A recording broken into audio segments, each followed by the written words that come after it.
ou votre jardin. Confondre au négatif, vous pouvez confondre votre valeur personnelle avec la valeur de vos possessions. Au négatif, bien sûr, vous pouvez cesser d'évoluer parce que vous ne voulez pas que les choses changent. L'inertie dont je parlais tout à l'heure. Le côté terre-à-terre du taureau peut permettre de vous conforter avec honnêteté avec les forces sombres, manipulatrices, qui sont en chacun de nous et qui sont mises en évidence pour cette lunaison.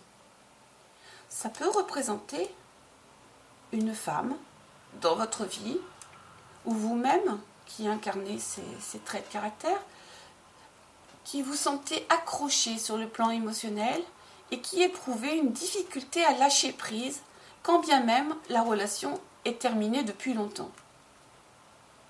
Donc la force d'inertie dont je parlais tout à l'heure. L'estime personnelle du soleil, taureau, peut nous permettre d'accentuer ces forces internes comme une partie valide et d'accepter les possibilités constructives. La relation qui est basée sur la matérialité, sur le fait que l'un donne à l'autre ou l'autre reçoit, peut bien sûr être totalement valable.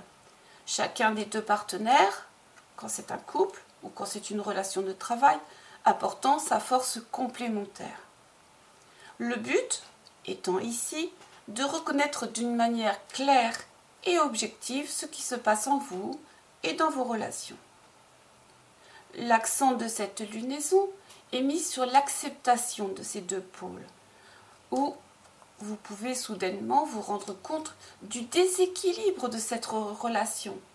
Vous rendre compte, par exemple, selon de quel côté vous vous posez, du côté taureau ou du côté scorpion, du côté intéressé de vos relations.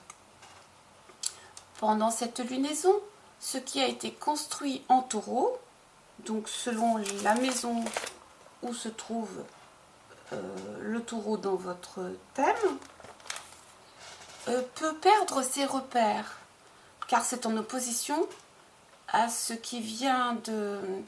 C'est en opposition avec la lune en scorpion, qui vient ouvrir d'une certaine manière. La lune, dans un thème, indique la capacité à prendre soin de soi et par la suite, bien sûr, prendre soin de l'autre. La lune, prendre soin, réconforter, être attentif aux besoins, aux besoins des autres, à ses besoins aussi, la capacité d'entrer dans votre monde intérieur. Donc, on a là un processus d'introspection qui est soit sur le plan créatif, soit sur le plan thérapeutique, pour soigner, pour guérir. La lune en scorpion peut vous indiquer que vous avez besoin de faire de la place pour quelque chose de nouveau, pour à nouveau faire chanter votre âme. En scorpion, il faudra affronter des sujets tabous, la sexualité, votre rapport au corps, au plaisir, vos blessures profondes au sujet de votre valeur. Le scorpion, c'est l'honnêteté intellectuelle qui fait mal, ce qui est refoulé dans l'inconscient, et l'exploration des zones d'ombre.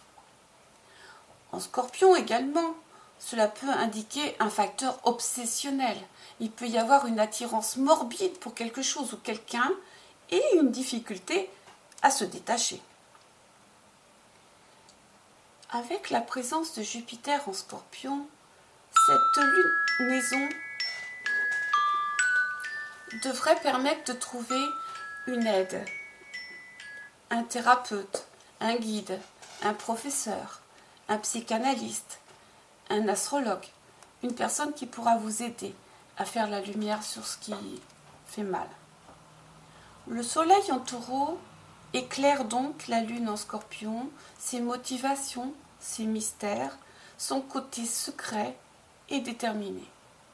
L'ego lunaire est ici invité, donc une femme ou la relation en face de vous, si vous êtes un homme, est mis au défi de se dépenser par l'abandon de ses intérêts immédiats Et donc la face sombre de la lune, ce sera la manipulation affective. En Scorpion, il faudra donc affronter les sujets tabous.